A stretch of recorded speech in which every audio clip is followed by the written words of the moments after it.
தமிழை துணைத்தெறிவோம் என்று தங்கத்தட்டிலே வைத்து தமிழை வாழ்த்து சென்றிருக்கிறார் தோழர் சேரிக்கீழ் சேகர். அடுத்ததாக புரட்சிகர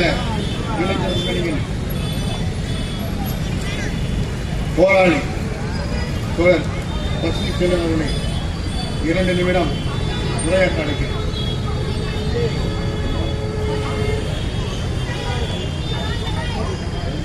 மதிப்பிற்கும் மரியாதைக்கும் உரிய தலைவர், கூட்டத்தின் தலைவர் வெற்றி அவர்களே, நிகழ்ச்சியில் பெருந்திரளாக கலந்து கொண்டிருக்கக்கூடிய ஜனநாயக சக்திகளே,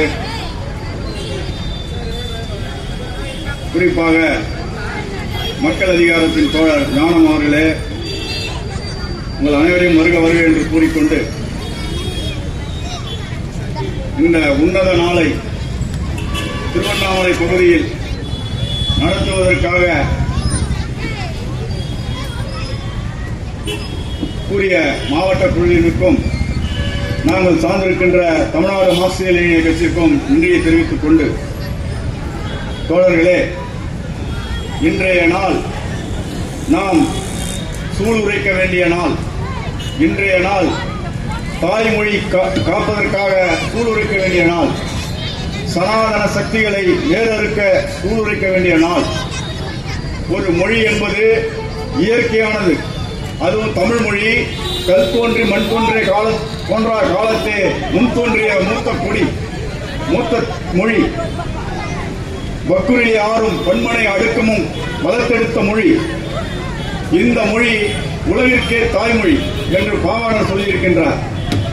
தந்தை பெரியார் அவர்கள் சொல்லுவார், மொழி போராட்டத்தில் சிறை செல்வது மட்டுமல்ல போராட்டம் என்பது, தாய்மொழிக்காக, அன்னை தமிழுக்காக உயிரை விடக்கூடிய போராட்டங்களை முன்னெடுக்க வேண்டும் என்று சொல்லுவார்.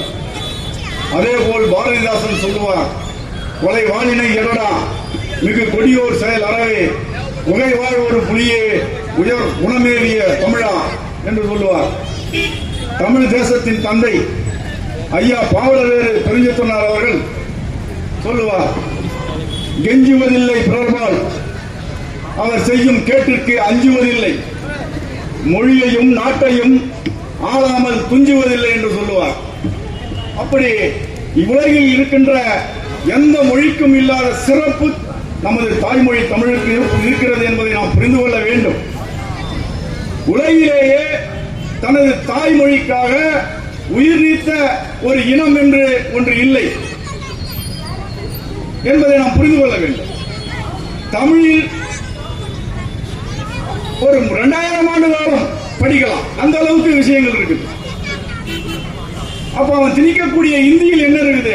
அண்ணாதுரை சொல்லுவார், 30 நாள்ல நீங்க இந்திய கத்துக்கலான்னு ஒரு வடநாட்டுக்காரன் அண்ணாதுரை சொன்னானா? ஆமா ஆமா, 30 நாளுக்கு மேல படிக்கிறதுக்கு அந்த இந்தியில என்ன இருக்குதுன்னு கேட்பார்.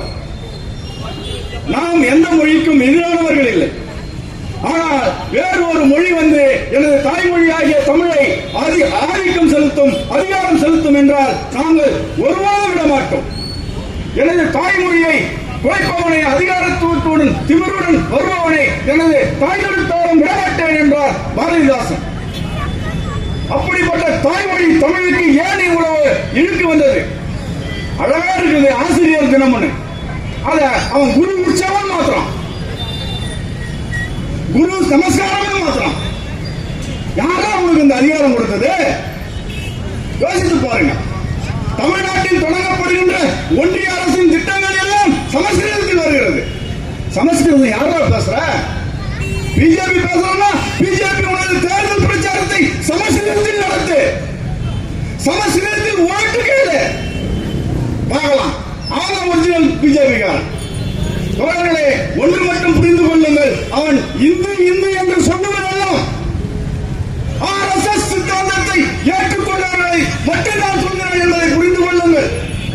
பக்தி என்பது வேறு, இந்து மதவெறி என்பது வேறு. பக்தி என்பது பெரும்பான்மை மக்களுக்கு சொந்தமானது, இந்து மதவெறி என்பது RSSக்கு மட்டுமே சொந்தமானது, அது பிஜேபிக்கு மட்டுமே சொந்தமானது. அந்த அடிப்படையில் சனாதன பாசிசத்தை வேறுள்ளவரை அரசியலும் வரை தமிழகத்தின் தமிழ்மொழி மீட்பு போராட்டங்கள் மாற்றங்கள் தொடர்ந்து நடக்கும். தோழர்களே, ஒன்று மட்டும் புரிந்து கொள்ளுங்கள். தமிழ் வாழ வேண்டும் என்றால், தமிழ் மக்கள் வாழ வேண்டும் என்றால், தமிழ் தேசத்தின் சொத்துக்கள் பாதுகாக்க வேண்டும் என்றால் இந்திய ஒன்றிய கூட்டிலிருந்து தமிழ்நாடு விடுதலை பெற வேண்டும். தமிழ்நாடு விடுதலை பெற வேண்டும். இன்று தமிழ்நாடு இந்தியனுக்கு, இந்திய ஒன்றியத்திற்கு அடிமையாக இருந்து கொண்டிருக்கிறது, இறையாண்மையற்ற நாடாக இருந்து கொண்டிருக்கிறது என்பதை நாம் புரிந்து கொள்ள வேண்டும். தோழர்களே, ஏன் இந்த மொழி மீட்சி பொதுக்கூட்டம்? இன்று எல்லா தளங்களிலும் தமிழ் அழிக்கப்பட்டு வருகிறது, தமிழ் தேசம் ஒடுக்கப்பட்டு வருகிறது, இறையாண்மையற்ற தேசமாக தமிழ்நாடு புறக்கணிக்கப்படுகிறது. இதை மீண்டும் ஒரு மொழி போராட்டத்தை, ஒத்தி வைக்கப்பட்ட மொழி போராட்டத்தை மீண்டும் நாம் முன்னெடுக்க வேண்டும். அதற்கு புரட்சிகர